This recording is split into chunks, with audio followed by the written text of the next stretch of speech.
Hi everyone, and welcome to Mike White's podcast episode 134. This probably isn't going to be all that cheerful. My name's Jack. I'm joined by Casey. How are you? Yeah, not too bad, mate. How's things with you?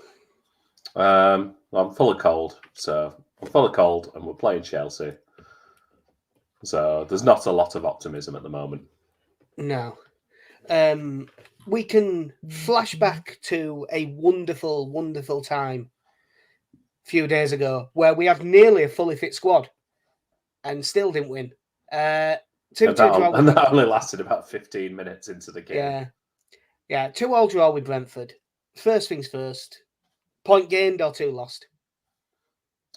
Two loss. They offered absolutely nothing. I think if you, depending on the stream you were listening to, the absolute shock in the voice of the commentator when they scored was I think it told the story really that Mellier had made one save up to that point. Really hadn't had anything to do. I just shot ourselves in the foot. Yeah, obviously that everyone, all the commentators that I heard were very much expecting Brentford to score, but that's the pessimism of Ellen Road. We could have had 26 shots to an opponent's 0 and we'd be convinced we're going to concede a goal. But it was a bit weird this game because first half I wouldn't go as far as saying we were good, but I thought we were comfortably the better side. Like we weren't great at all, but we were fine. It was a bit weird. For about 5 minutes, we were all over shop because I think we had like Roberts up front by himself almost. I think he was meant to be up with Rafinha, but it was a bit. I think basically we looked at their team and they thought what I thought when I looked at the team, because I looked at it and said, "Oh, they're not playing two up front," because they've been playing Canos as right wing back. So I didn't realise they were going to put him up front. So it was him and Burmo, and it took us 5 minutes to sort it all out. But once we did, we started to get on top. Then Cooper gets injured, hamstring, out for a while. Again, we were all over at shop because Bielsa wasn't sure what he was going to do because he went to bring on Cresswell, then he went to bring on Click, and then he eventually brought on Harrison. Yeah, he really went to bring on Click because Click was stripped and ready to go. It wasn't even a call him across and actually, no, actually, I'll do this. It was Click, you are good. No, send Jack Harrison over. We'll get him on for our injured centre back. Yeah, because obviously, I mean, if Click had come on for Cooper, it'd have just been Phillips drops into centre back.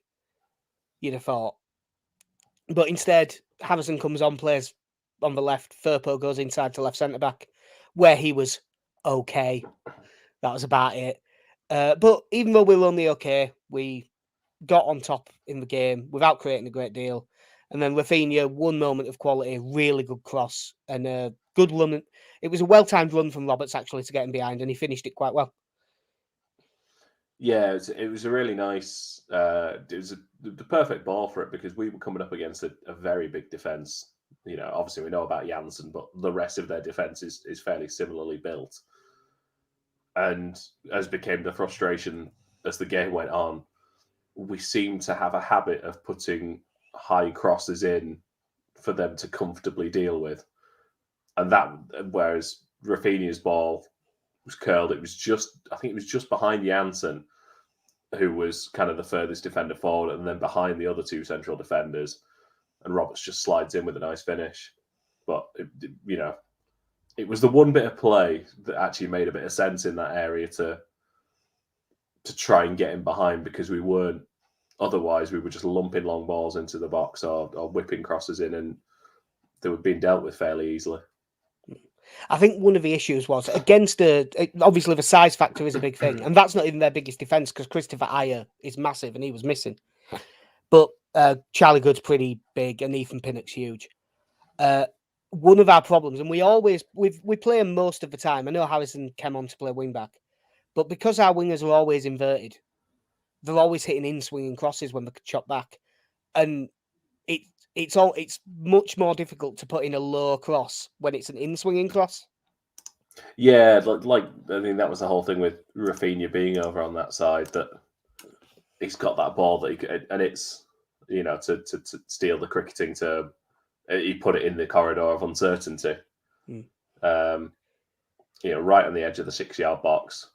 Easy enough for Roberts, just far out enough to make the keeper have to consider whether to come for it. It was low, it was quick. It was a fantastic cross. Because I think just before that, if I remember right, I think Rafinha had put a cross in that was headed out by Janssen straight back to him. Yeah. It'd be great if we had wingers that could do that and played on those sides at times, but the problem is Jack Harrison doesn't have that ability to do that at the moment, and Dan James is now a striker. Dan James, who I don't think can cross anyway, but Dan James will. I'll just mention it now because it won't be crucial enough to mention later.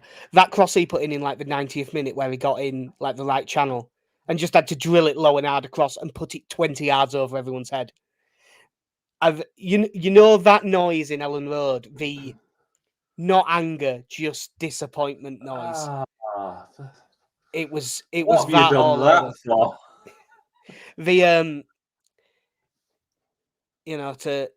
it's one of those ones. I think patience is starting to wear thin, and you're starting to, because of some of the performances and some of the results, it's not going to properly turn and become really bad, but you're just starting to hear it really go. And the worst thing that could happen to Daniel James is that Tyler Roberts is playing really well. Really well is probably but he's playing well. And obviously he has always, for whatever reason, been the unfairly targeted one. If everyone plays shit, people come out and say Tyler Roberts was shit. And now he's playing well, so they need someone else. And basically the two at the minute are James and Harrison. And I can't even say it's unfair. I'd love to know tactically how it sort of all works in the build-up to a game for Bielsa's teams, in terms of how much the information they're given about the opposite, their opposite number and who they're going to be marking and things like that, and how much the training is geared around that. So whether you're working for like Thursday, Friday in training, and that's what you've been drilled into you. Because if that's the case, it must be really frustrating, to whoever you were in those 5 players that moved around within about the first 15 minutes, as opposed to just making the obvious changes when Cooper got injured, that instead 5 players are all changing their role and have now got someone new to mark and something completely different to do. Yeah, it cannot help. I mean, injuries never help, but I suppose in a man-to-man system, it probably hurts even more. That's why you looked at the first 2 people that Bielsa was considering, that you either put Charlie Cresswell on as a like for like, who would have been perfectly fine putting on in that game, or putting on Click and just dropping Phillips in, and then you've only really affected one player. The change to bring Harrison on, and which then just led to various people being shifted about, and I know we scored not long afterwards, but I don't know if long term through that game, I don't know how much that impacts you. You see, that particular change, the second it happened, if I'd have been, this is complete hindsight, because when he made that change, I've said that's the wrong change. Like I've straight away, hands up, thought it was the wrong change. But once they had that, maybe it took 5 minutes after that, but once they'd done that, I actually think that was the best we looked. So I think that on this occasion, the weird moving everyone around kind of worked, which normally it doesn't, but on this occasion, I think it did. But then, obviously, we're going 1-0 up. We haven't been great, but we have been better side. And then the second half, Ayling has an early chance from a free kick, which keeper makes a good save from. And after that, I swear you'd have thought they were making a concerted effort to lose the game. Just the sloppiness and just it isn't tactically we were trying the wrong things. No, just if there was a 10-yard pass, they would mess it up. If there was a 5-yard pass, they would mess it up. If they ever did win the ball back in a good area, they immediately gave it away. If they ever had the ball, one of their forward players lost the ball, we just gave them it straight back. It was a run of about 10, 15 minutes. Obviously, both the goals, I'm not sure how close together they were. It felt like a couple of minutes. But like the first goal is just shite in about 4 different ways. And then the second goal is shite in about 4 different ways. It was just there's only so long you can say that it's like, oh, a lack of confidence, a lack of they're just not themselves. This just looked like they turned into some really bad footballers for 20 minutes. Yeah, we just. I don't know what happened. I don't know if Bielsa gave them a Dennis Wise like team talk and tried to demoralise them a bit or something, to try to ground them a bit. But no, it was very disappointing. Like you say, we saw it against Norwich, and you've seen it too many times this season where we just can't connect. It's fairly simple passes. You know, it's not really an issue with the pressing. It's not really an issue of. I don't think it's even an issue of players, being out of sync with each other. They're just missing simple passes. And Phillips has had it a couple of weeks as well, and probably wasn't as bad against Brentford, to be honest. Because I think with him, it's highlighted when you see him missing the 25, 30-yard balls when he puts those out of play. But yeah, like you say, just trying to play out of defence, and we just play these passes that are just really nowhere near who it's meant for. It's very easily picked off. Yeah, first goal, their ball goes down our right-hand side, their left. Stuart Dallas has everything under control as far as you can tell. And Luke Ayling has come across, probably needlessly, to be honest, has come across. So they've not only does one player have it sorted, we've got the cover of an extra player there. So there's no way you can get out. So Dallas chucks himself on the floor and he gets out and puts a cross in. And Baptiste is completely unmarked on edge of box. I have not seen like a wide angle to chase it all the way back and see if that was Phillips's man. Because obviously Phillips at that point was about to be subbed in a minute because he was injured. But what I would say is my gut is that it wasn't, because Forshaw was like in the box and he kind of wafted a leg at it and didn't get anywhere near it. And the one tear arsing after Baptiste, in a panic, like, oh shit, that's my man, was Tyler Roberts. Yeah. So I think it was probably his man. And Baptiste does play relatively deep. But it was as much as there was loads of issues with it, it was that down on the right-hand side with Dallas and Ayling that really pissed me off, because that was like pub level defending. Yeah, it's once that ball goes inside, because I think it goes into Canos, doesn't it? And then he lays it off to the edge of the area. Is that you sort of see that scrambling then of everyone kind of trying to move one man across to make up for it. And ultimately, like, I know they're a strong team, but Dallas really has to do better with that once it's in the corner. Yeah, like that was what he had it completely under control. He could have. I honestly think he could have just put the ball in the stand, even though we didn't have possession. I think he could have, but either way, he could have just like all he had to do was just stay goal side and not do out stupid, and he had him contained. At worst, he'd have given away that pace, blocking across maybe. Yeah, it's really frustrating that with Dallas as well, because I suppose it's the form we're in at the moment, and because clearly I don't think it's an issue with confidence when you watch him do the Cruyff turn on the edge of our penalty area and run it up the field. What was a lovely bit of skill by him. So yeah, just very frustrating from that point of view that we didn't. It wasn't a bit of football where we were outplayed. It was just essentially a ball down the line that we just didn't deal with at all. Yeah. Then Phillips goes off, Click comes on. I don't think it'll come up again, so he said I don't think Click looked great all the way through for half hour we played. The second goal was probably even more frustrating than the first one, because like on the second goal we gave it away really poorly, and then they gives it back. I think Firpo intercepted it, but then Firpo gave it away, and then Firpo won it back again, and then I would have to be able to hear it to see exactly what happened, because Firpo plays like a weird little 4-yard ball inside to Forshaw, which was an odd ball to play, but it was both a bad pass and Forshaw just seemed to let it run through his legs to give it away as well. So I'm not sure what either of them were doing, to be honest. But there is a chance that Forshaw said, just knock it up the line, and Firpo played it inside. So there is a chance that could have happened. I don't know. But as soon as they give it away, they then break. And no one gets near the ball or any of their men at any point. Like Canos's run is a fairly simple diagonal run from one side to the other. And there's no pressure on that run, no one chasing him. And there is no pressure on Mbermo, who's got the ball when he plays the pass. If you're man-to-man, if you're not doing out to either of them, something's gone really wrong. And I know that we've conceded goals like this a lot, where we concede ball in a bad area and in defensive transition, we're all over at shop and it just becomes a mess. But it was that we didn't just give the ball away once. We did it twice and got away with it and then did it a third time. Like back to back, it was what, again, that crowd thing of, they've done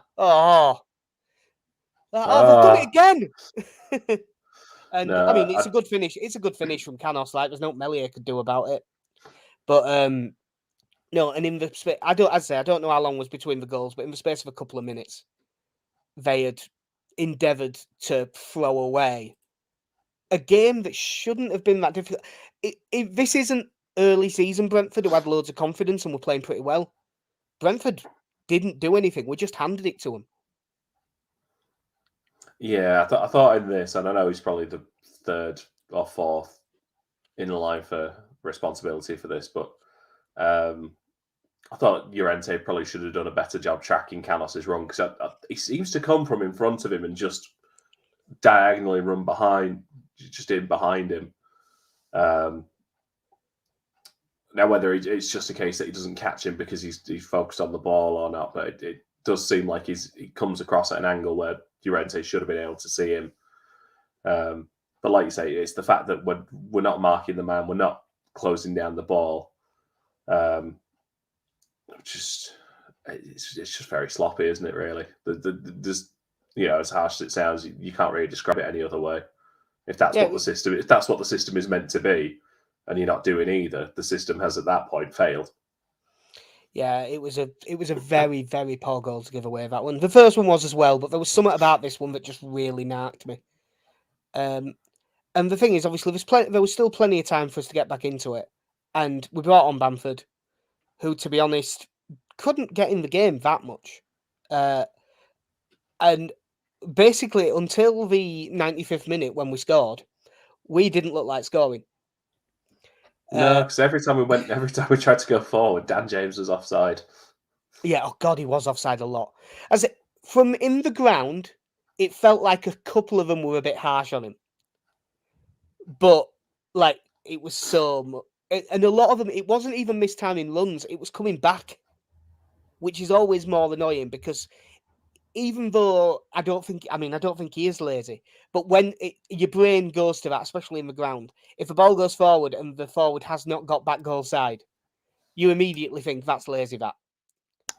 It was very frustrating, in as much as, he was getting caught offside. I think a couple of times he got caught quite high up the field as well, which is so frustrating, because there wasn't many times Brentford allowed for that ball in behind. And I think at that stage of the game, we really could have done with that, of trying to get Dan James in behind a couple of times. And so it just got really frustrating when he was getting caught in those areas. Yeah, but the only good thing that we can take from the game after a second half performance like that, we did get a point. Rafinha corner, Ayling flicked on. Bamford, really good reactions for a striker. Because it's at an awkward height and he just kind of gets a thigh on it and in off the bar. It was like the opposite of... Harrison had a similar chance about a month ago, and he threw his kneecap at it, so it flew miles up in the air. Whereas it's a sign of a striker's instinct that he's able to get the right sort of contact. Great to see the goal. Ellen Road goes mental. I bet it was great to see the goal. I bet it was, because I didn't. Damn you. Completely legitimate source of Leeds game. Yeah. So we're advertising a T20 game just before the goal was scored, so that when I refreshed the feed, Bamford was wheeling away shirtless, and then as the replay was about to be shown again, they cut away to the same advert again. Well, it's a good finish. Goes mental. He goes mental. Takes off his shirt, throws it in the air, jumps up in celebration. Apparently, does his hamstring. We don't know for certain that that's when it happened, but that's the story going round, and he did it at some point, so it might as well have been then. Probably the fastest he moved the whole game while he was there. It was really nice to have him back. We've been missing him for so long. He's such a focal point for us. It made a real difference having him back, and now he's out again. So we might as well mention it now. So Bamford's out with a hamstring injury. By the sounds of it, Calvin Phillips is out with a hamstring injury. Liam Cooper's out with a hamstring injury. Robin Koch's still out, and Rodrigo's out with a heel injury. If Phillips is going to be out for a while, he's probably going to have that shoulder surgery that he's been putting off. So the question, I thought, like, oh, does this make us a better price for relegation? Does this mean that we're really struggling? But in the end, I just decided, are we fucked? is the best way to ask this question. Because I know that there's some other poor teams down there, but we missed Bamford so much, and now he's gone again. We always miss Phillips when he isn't there. And, Rodrigo missing and Cooper missing are problems, but problems that we can maybe deal with. He didn't mention in the press conference, but we don't know if Strouk's back. Yeah, and that would be your first thought at this point as to who plays there. I'm just trying to think of the other ways you'd do it. Poor Charlie Cresswell. That's all I'm saying. Is it? You've made one full Premier League game, a couple of sub appearances, and in my head, he's now dealing with Lukaku at the weekend. He really may well play, because if Strouk's not there, yeah, it's. I mean, there's no Rodrigo, so I'd imagine a midfield three of Forshaw, Click, Roberts. Probably. It's a bit weird with this. It's something that we'll come on to when we start talking about Chelsea properly. But they do switch their formations, not by much, but the difference between us against 3-4-2-1 and 3-4-1-2 are big differences. It's the difference between a back four and a back three. It changes. It can change everything. So a lot depends. So we'll get into the Chelsea game. But basically, before we do, I want a one-word answer. Are we fucked? No. I don't know why, but no. Yeah. I take it you don't feel the same. I'm seriously worried now. I think that there are worse teams than us if everyone's fit. Because even with everyone fit, we're not good this year. But with everyone fit, I think we're fine. With all these players missing, we're not. And we've got a really bad run of games right now that are not going to help. A lot. As much as obviously we're really worried about our results, what we need is no one to go on a good run this next four. Or at least no more than one of the teams down there to go on a good run now. Because that could be a real issue in terms of confidence. Yeah, you basically want all the sort of top six teams to win all their games and any bottom half teams that are playing each other to draw. And I must admit, I have to admit, I do think that this is much more fan head than logic head. Because, had we won that game against Brentford, which we probably should have done if we wouldn't have made a mess of it, but we could have also very easily lost it. If we'd have won that game, we'd have been 11th. Yeah. And you wouldn't be thinking like this. But it's because we don't really see the other teams being shite. So you think they're better than they are. And probably a lot of opposition fans think we're better than we are. But at the minute, I'm in full-on panic mode. Yeah, it's definitely not helped by the run of games that we have. That No. Even having already accepted that we might get no points from 12 out of this, that's a very realistic possibility. It doesn't help. And I know there's, a 6-point gap between us and the bottom three. I know Burnley have got a game in hand because the Spurs game been postponed, but it doesn't make you feel any better, does it? Not at the minute. And what doesn't make me feel any better is that Chelsea are really, really good. So we're away at Chelsea on Saturday. Saturday 3:00 game. That's rare. Hopefully they don't advertise any T20 cricket while we're watching it. But yeah, so they have actually got now maybe some of these will be back, but there's some injury, some COVID. But Jorginho, Kante, Kovacic, and Loftus-Cheek are all apparently struggling, and then Chalobah as well. That's a load of centre mid options gone, which for most teams would be a huge problem. But that means we've still got Sol Niguez, Reece James, and Ross Barkley, and Mason Mount as centre mid options. I would think they'll probably play Saul and Barkley so they can play James at right back. But I mean, I feel like this is the game to give the captain's armband and full debut to Lewis Bate. Basically, do it against your old club, show them what they're missing, and hope youthful exuberance will carry us through this one. Yeah, I might be going to mention that.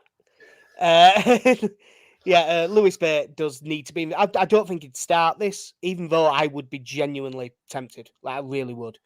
But I do have an instinct to throw him in when it comes to things like this, which if it was actually my job, maybe I wouldn't be so gung ho. Yeah, Eddie Rockshaw over here, like. Yeah, but he should be in the squad for certain. The saving grace, Jack, is in their last 5 Premier League games, they've only won 2 and lost 1. So yeah, patchy at best. We haven't been losing games. It's weird now because we're unbeaten in 3. You wouldn't know it listening to me, but no. It's just that as much as we deserved more from some of it and things like that, you do look at those 3 games and Brighton, we were shite and should have got beat. Palace, we got a last-minute penalty, and Brentford, we got a 95th minute equaliser. So yeah, we got 5 points from those 3 games, and there were games that we deserved to win in some cases, but that could easily have been won. When you say in some cases, do you mean the Palace game? Yeah, basically the Palace game, but that could so easily have been 1 point. I think the really frustrating thing is because we've now had 3 games this season where we've got something in the last minute, and at the moment it still feels like it was sort of for naught. Like you just looking through them. Obviously, we saved a point against Wolves. Last minute winner against Palace and a last minute equaliser. If those 2 games we drew, those have been last minute winners, you'd feel so much better about them because all of a sudden that's an extra 4 points. That puts us on 20 and we'd be behind Brighton, so it'd be 10th. Then you'd be fine. But points, getting a point doesn't really do much for you in the Premier League, unfortunately. Well, I can't remember the exact number, but I know it wasn't many. I believe we've already drawn more games this season than we did last season. We only did like 3 last We only drew season, like 3 or 4 games last season. We didn't draw many at all. And I know that it's the simplest thing in the world, and it's the sort of thing that the 80-year-old drunk guy in the pub says, but he's right. If you're playing 3 games, winning 1 and losing 2 is better than 2 draws. Yeah. And we need to... It's what I think we probably need to take a few more risks, but we already feel like we are. It just isn't working. If they, we're probably then going to end up, because this is one of the things. It depends whether they play 1-2 or 2-1. Because if they play one up front with two behind, even though those two behind aren't really wingers, our fullbacks would tuck inside and mark them. And then the wingers just have to bomb back with their wing backs all the time. So if they play two up front and one, then we have a back three. But one of our midfielders has to sit deep on their actual number 10, which could be Mount or Kai Havertz, so I didn't even mention him. But yeah, I've got the thing here, probably two playing off Lukaku, which is two from Werner, Mount, Pulisic, Hudson-Odoi, Ziyech or Havertz. Squad depth sounds nice, which doesn't it? isn't too bad. But it does make me think, like, now we have no Phillips, who do we play in midfield? Like Ali's messaged us saying, for me, Click not tracking back is our biggest problem. And I haven't noticed him not tracking back, but he seems to be much worse at it. I don't know if he's just aged all at once and he's lost a yard, which wouldn't even be unreasonable with the amount of football he's played and stuff. But he has not looked himself. So I'd be very worried about playing a midfield to a Forshaw and Click at the minute, because I just feel like it'd get completely run into the ground. And now we know Phillips, if they do play a number 10, Forshaw's probably playing that deep role. So then, do you play Dallas in midfield with Click? But can you play Dallas in midfield with Click? If we, in that case, would have to play a back three, because Ayling's going to have to play centre back, so Dallas would have to play right wing back. Will he trust Shackleton for once? No. Like, it's Phillips missing just fucks everything. Yeah. There's so many what ifs to this, given their injuries, our injuries, and what system they will play. I think, as you mentioned earlier, a lot hinges on whether Pascal Struijk is fit or not. Yeah. Because we really do with him, and then I can at least I'd feel more comfortable in a different, in a back three where it's Ayling, Llorente, and Struijk. Nothing on Cresswell, but I don't think playing Chelsea in this front line of Chelsea is what you need to be going up against right now. I'll say right now, if Struijk isn't fit, I think the back three is Ayling, Llorente, Firpo. That's not what I think it should be, but that's what I think it will be. Ali's also said, could Kenny come up and play in place of Calvin Phillips? Noah Kenny has been better the last month, but I don't think he's good enough. Like, just straight up. I was going to say, he's not one that's even been making the bench, has he? He was on the bench away. He was on the bench away at Newcastle when we went, because I remembered noticing that. But overall, like, if someone's now, I could be proved wrong. It's not like I know anything, but just based on the eye test, I just don't think Noah Kenny is good enough. No, I'd love him to prove me wrong, but. And this is the problem, and it was one of the arguments I had a few times over at the back end of the transfer window was, yes, we do need a backup that can play that role. The problem is, for us to do that, if you want someone who can play nearly as well as Phillips can, you're paying an awful lot of money for someone to sit on the bench. And yes, he'd be playing now with him being injured, but you're shelling out a lot of money for that. The alternative is you get someone who's not as good, and you just hope that they can play at 80% of the ability that Phillips can, or something like that. Normally, it would just be, well, Struijk will fill in for Phillips, but because Cooper's injured, yeah, even if Struik's fit, Struijk will be needed at the back. Holding midfielder Charlie Cresswell. I mean, that's why he played. That's why he played the other night against Leicester for those 20-odd minutes before he got sent off, or however. Yeah, he gave him a go there for 23s, and he got very stupidly sent off and cost him the game. Ali has also mentioned Shackleton playing in the Calvin role because he did do it once and he played well. He did do quite well. But Was that the Newcastle game? he's done it there, and he did it. He did it briefly against Villa, but then they switched him and Click did it. It's a bit all over the shop. He has done it before. Maybe if it was specifically Mason Mount as a number 10 role, because Mount isn't massively strong or massively quick. At this point, and I know it's the issue will then be that he is also needed elsewhere. But I genuinely think that your best option there is probably Stuart Dallas. It's an odd one. I honestly I know don't you know. lose a lot of the mobility that you have in the team when you put Dallas in that role. But I think out of the options, he's probably the most well-rounded to do it.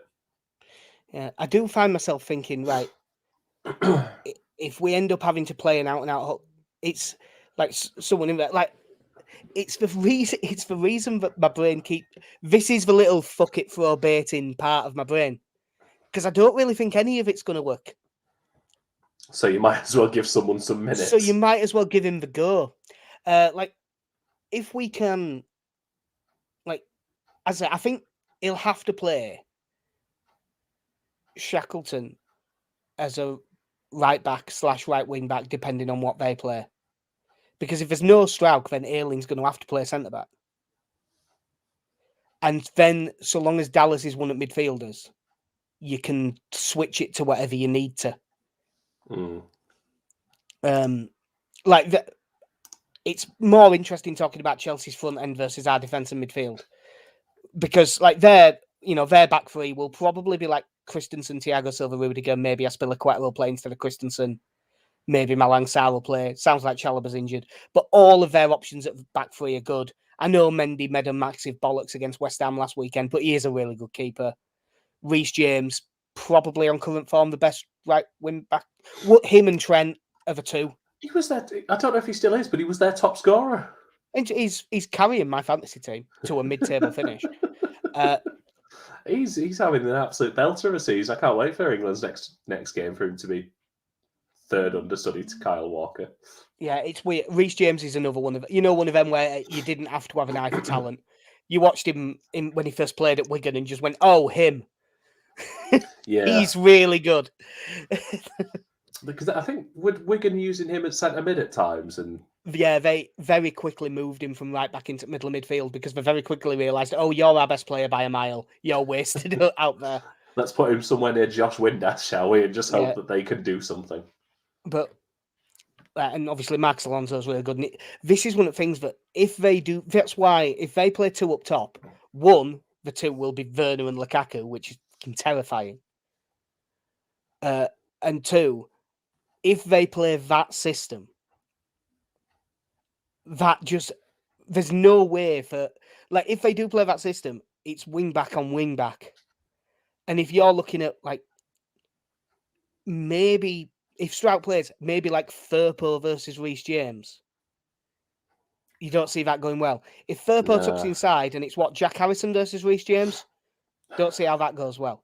If they play one up front, so that our fullbacks are tucking in to mark the two off them, Mount and Havertz, for instance, then the wingers have got to chase for fullbacks back. So it's Reece James versus Harrison or Dan James. And Marcus Alonso breaking forward with Rafinha having to do a disciplined marking job. Like, just none of these options sound good. No.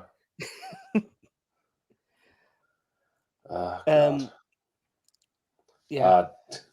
I wasn't feeling good about this, and you brought me down still. Yeah. We will. It's that thing now. I looked at. I was just thinking about other options at fullback, so we could keep either Dallas in midfield or something. And my only thought was, Gaetano was at Thorpe Arch the other day. Yeah.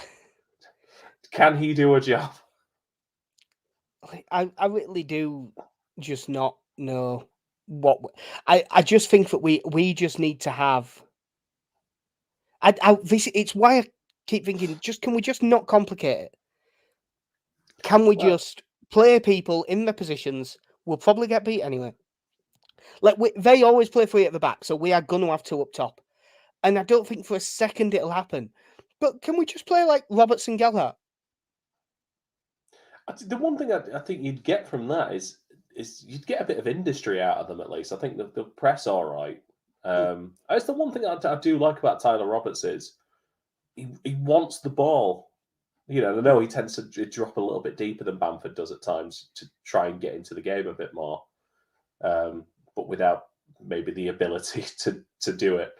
But it is nice seeing someone who just wants to get on the ball, and he's stopped doing a lot of the back heels now, which I think was one of the things that really frustrated me. I think one of the problems is, by the way, that Gelhardt's very similar for that. He likes to drop off the front, get on the ball. Yeah, there's so many different ways this could go in terms of the starting lineup. I think the result is still going to be the same. I think this could be one of those you could try everything on. It's scum saving on Football Manager before this game with this team selection. You could try everything. I still think we're losing 3-0. Yeah. Yeah, I don't know if 3-0's optimistic. I don't know. I don't see a way out. For once with this podcast lately, I didn't finish work 10 minutes before we went on. I have actually had time to have a think about it and stuff. And I know that obviously I'm not nearly intelligent enough when it comes to football to be in a position where I'd back myself to figure this out. But I can normally figure out, this will be how the shape goes. With this, I just see big holes everywhere. And if I put someone somewhere, if I go, wait, yeah, but if we play him there, that covers that. Oh, but then there's this big gaping hole over here. And it basically comes down to, if you're playing a man marking system and in 10 out of 11 positions, they're better than you. And now Calvin Phillips is injured. 11. So maybe 11 out of 11. Yeah, I'm trying to think who in. They would probably quite like to have Rafinha as one of the two playing off Lukaku, but he won't play every week. No, no one does. But yeah, no, I don't know. I don't know anymore. I even had a thought of maybe we play Dallas on the left wing so he can just track Reece James. But because we've got no players anywhere else, then who the hell do you play in midfield? Damn it, Stuart Dallas. Why can't you track 3 of their players all at once? Can't there just be 4 of you? And can it be the version from last season? Right. So it's okay though, because you just look at the fixture and think, well, we get the Chelsea game out of the way with. It's only Man City next. Yeah. Which a couple of days after. Right. So I came into this with no confidence, and I've got to be honest, talking about it has made it worse. Have you talked yourself into feeling worse? Yeah, I've talked myself out of the 2-0 I was going to say, I think. We're going to have a real go, and we'll score, and we'll get beat 4-1. Oh, God, it's going to be like Stamford Bridge last year, isn't it, when Bamford scored, and we thought, God, this might actually happen. Oh, no, it's not. Oh, no. Yeah, remember, mind you, I know that they weren't great at Ellen Road last season, and we got a 0-0.